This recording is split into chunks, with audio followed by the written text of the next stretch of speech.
আমরা আমাদের সন্তানদেরকে তাদের সুন্দর উপস্থাপনার জন্য এবং সবাই হাত তুলে দিয়ে সন্তান সবাই হাত তুলেন সন্তানদের তাদের উপস্থাপনা মাত্র শেষ করলেন। এরপর আমি অনুরোধ করব আল্লাহ জিলা থেকে যারা ওলাদল এসছেন ওলাদলের আপনাদের উপস্থাপনা আমাদের এখন শুরু করুন। আল্লাহ জিলা থেকে ওলাদল যারা এসছেন তারা আপনাদের উপস্থাপনা আল্লাহ শুরু করুন। ইতিমধ্যে আমরা দেখতে পাচ্ছি শিশুবান্ধব আমাদের উপরে এবং আমাদের আমরা তাদের সমাজে একটি জোরে সামনে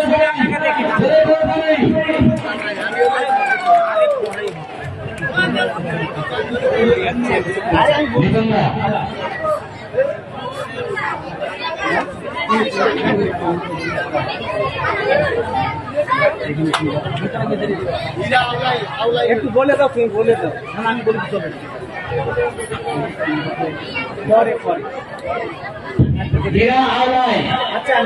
আমি একটু চেষ্টা গ্রহণ করছি আপনাদের অনুষ্ঠান আপনাদের পরিবেশনটা দেবেন খুবই পরে আপনারা রেডি থাকেন।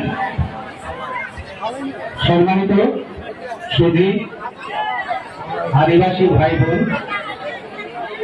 বিভিন্ন এলাকা থেকে আগত আমাদের অতিথিবৃন্দ, সাংবাদিক বৃন্দ, সুশীল সমাজের প্রতিনিধি, ইলেকট্রনিক মিডিয়া, প্রিন্ট মিডিয়ার সকল সদস্যকে জয়হার, জয়লাগি, নমস্কার, আদাব জানাচ্ছি। আমাদের আদিবাসী সমাজের বৃহত্তর ধর্মীয় এবং সামাজিক উৎসব হল আজকের এই কারণ পূজা, কারণ উৎসব বা ডালা পূজা। এইটা বাংলাদেশের উত্তরাঞ্চলে সমতল ভূমিতে বসবাসরত আবার সিলেট, চট্টগ্রাম সহ দক্ষিণাঞ্চলের সমতল ভূমিতে বসবাসরত আদিবাসী যারা আছেন, আপনারা সবাই জানেন যে আদিবাসীদের প্রত্যেকটা সম্প্রদায়ে প্রায় 50টা আদিবাসী সম্প্রদায় বাংলাদেশের বিভিন্ন অঞ্চলে আমরা বসবাস করে আসছি আবহাওয়ার কাল ধরে। প্রত্যেকটা আদিবাসী সম্প্রদায়ের নিজস্ব ভাষা, সংস্কৃতি, ঐতিহ্য, প্রথা, কৃষ্টি, কালচার, খাদ্যাভ্যাস, এমনকি পোশাক আশাক স্বতন্ত্র। কিন্তু কিছু কিছু জায়গায় সব সম্প্রদায়ের কতগুলো কমন বা সাধারণ বৈশিষ্ট্য বা দিক রয়েছে। আমাদের ধর্মীয় যে পরিচয় সেটা হলো আমরা সনাতন ধর্মাবলম্বী। আমাদের পূজা অর্চনা উপাসনা আমরা হলাম প্রকৃতি পূজারী। এই প্রকৃতি পূজারী সনাতন ধর্মাবলম্বী আদিবাসীদের মধ্যে সবচাইতে কমন এবং মিল সম্পন্ন অনুষ্ঠানটি হচ্ছে আমাদের এই কারণ উৎসব। এই উৎসবটা হয়ে থাকে প্রতি বছর ভাদ্র মাসের একাদশী তিথিতে। আমাদের এই অনুষ্ঠানের আয়োজন শুরু হয়েছে আজ থেকে 5 দিন আগে। আমাদের সাধারণত কুমারী মেয়েরা,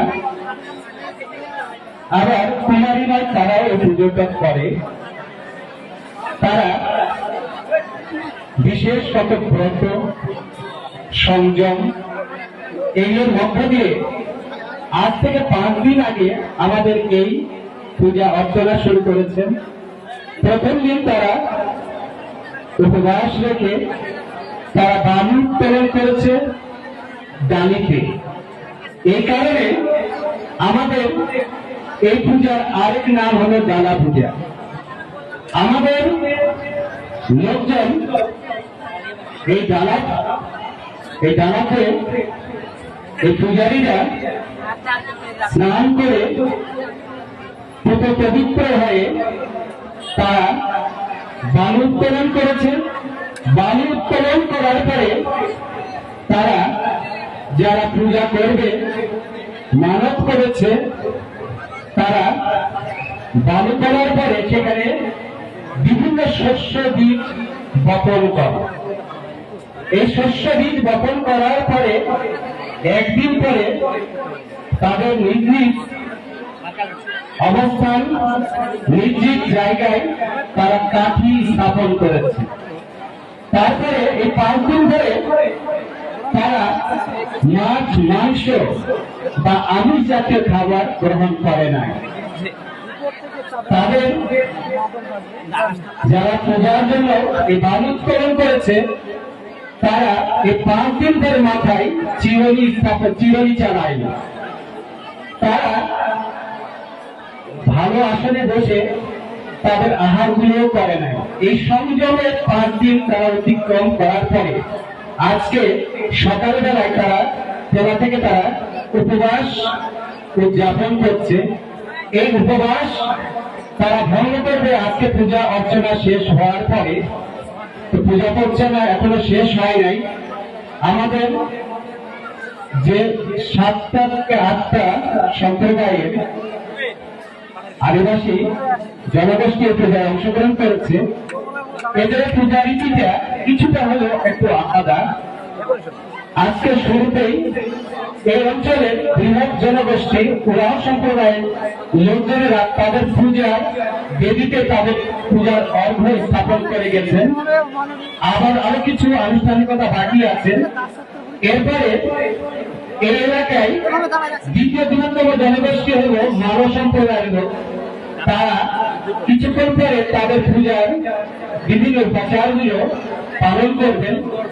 তার আগে আমরা অতিথিদের সাদরে গ্রহণ করার জন্য, আমাদের কৃষ্টি কালচার তাদের সামনে উপস্থাপন করার জন্য আমাদের বিভিন্ন গ্রাম থেকে আগত সাংস্কৃতিক দলগুলো তাদের উপস্থাপনা পরিবেশন করে যাচ্ছেন। আপনারা সহযোগিতা করবেন, তাদেরকে উৎসাহ দেবেন যেন তারা আমাদের এই ঐতিহ্যবাহী তারাম উৎসবের বিভিন্ন শিল্প এবং শৈল্পিক সত্তা, নিজেদের আত্মপরিচয়ের যে জায়গাটা, সেটাকে যেন আপনাদের সামনে সুন্দর করে উপস্থাপন করতে পারেন। এই আহ্বান রেখে আমি আমাদের অতিথি যারা ইতিমধ্যে এসেছেন তাদেরকে আমি আমাদের সমগ্র আদিবাসী সমাজের পক্ষ থেকে